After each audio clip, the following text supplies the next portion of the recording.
Bienvenue à Dialogue de changement. La vie n'est pas un vide à remplir, c'est une plénitude à découvrir. Aujourd'hui, j'aimerais partager avec vous, une fois n'est pas coutume, quelques-unes de mes propres pensées, tirées de mon dernier livre, Vers une société éveillée, une approche bouddhiste d'un vivre ensemble responsable et solidaire. Et en fait, le petit extrait que j'aimerais partager avec vous n'est pas vraiment bouddhiste. Il fait partie de la conclusion du livre où nous revenons après l'exploration du monde bouddhiste à notre propre monde européen et qui se veut une petite réflexion sur la responsabilité à travers une histoire que j'aime beaucoup, que vous connaissez peut-être, qui est celle de Saint Christophe.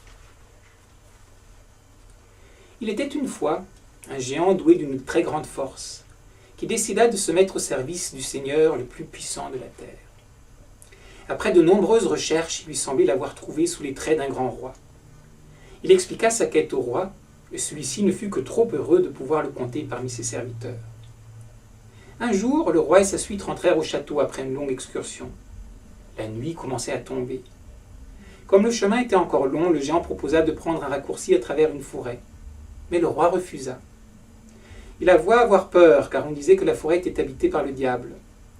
À ces mots, le géant ne put s'empêcher de penser « Si le roi a peur du diable, celui-ci doit être encore plus puissant que lui. » Il demanda donc la permission au roi de se retirer de son service, puisque c'était le seigneur le plus puissant de la terre qu'il voulait servir. Et il se mit à la recherche du diable. Un jour, il rencontra une cohorte de chevaliers tout vêtus de noir et fort impressionnants. Il leur demanda s'ils ne sauraient pas où il pourrait trouver le diable.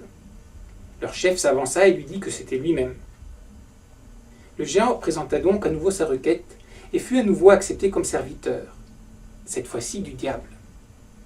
Il resta à son service pendant un certain temps, jusqu'au jour où, lors d'une excursion, le diable ne voulait pas prendre un certain chemin.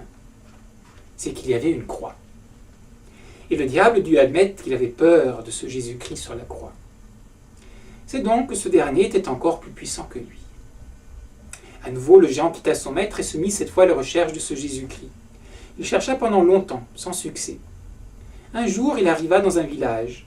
Ses habitants lui dirent qu'ils ne savaient pas où ils pourraient le trouver, mais qu'il y avait un ermite non loin qui pourrait peut-être le renseigner. L'ermite lui conseilla la chose suivante. Près du village, il y avait une grande rivière, que les voyageurs avaient beaucoup de mal à traverser. Pourquoi ne s'installerait-il pas au bord de la rivière pour, utilisant sa taille et sa force, porter les voyageurs d'une rive à l'autre ? Ainsi, il se rendrait utile et il pourrait en profiter pour questionner les voyageurs sur sa quête. Le géant suivit le conseil. Pendant des années, il prit des voyageurs sur ses épaules et appuyé sur son grand bâton, les porta d'une rive à l'autre. Une nuit, alors qu'il y avait un orage, il entendit quelqu'un appeler.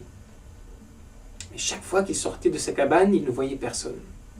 Ce n'est qu'à la troisième fois qu'il aperçut un petit enfant qui insista pour qu'il le porte de l'autre côté. Finalement, le géant accepta. Il prit l'enfant sur ses épaules et entra dans la rivière. À chaque pas, la tempête s'intensifiait. Les flots de la rivière gonflèrent, et l'enfant lui sembla de plus en plus lourd. Le géant lutta de toutes ses forces, et se voyait déjà englouti dans les flots avec l'enfant. Enfin, il réussit à atteindre l'autre rive. Il déposa l'enfant et lui dit « Je suis content que nous soyons arrivés. Je n'étais pas sûr d'y arriver. J'avais l'impression de porter le monde entier sur mes épaules. » « Tu le portais, dit l'enfant. Je suis le Christ que tu cherchais.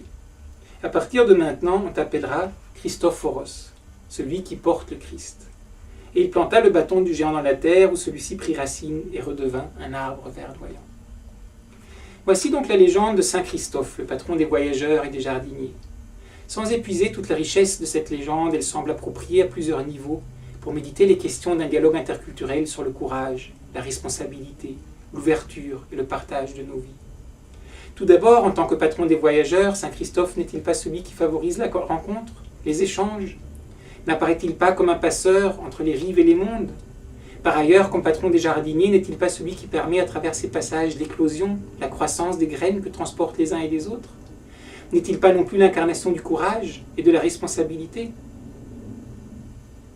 Dans de nombreuses cultures, la responsabilité est liée à l'idée d'une charge à porter, de fardeau qu'on prend sur ses épaules. La légende de Saint Christophe illustre cet aspect.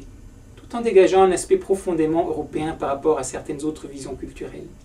Saint Christophe n'est pas né passeur. Il n'a pas uniquement rempli une responsabilité liée à un statut hérité par sa naissance. Il a osé s'ouvrir à sa vie et a eu le courage de suivre son propre destin. Il a à chaque fois librement choisi qui servir, et quand il devait changer d'orientation.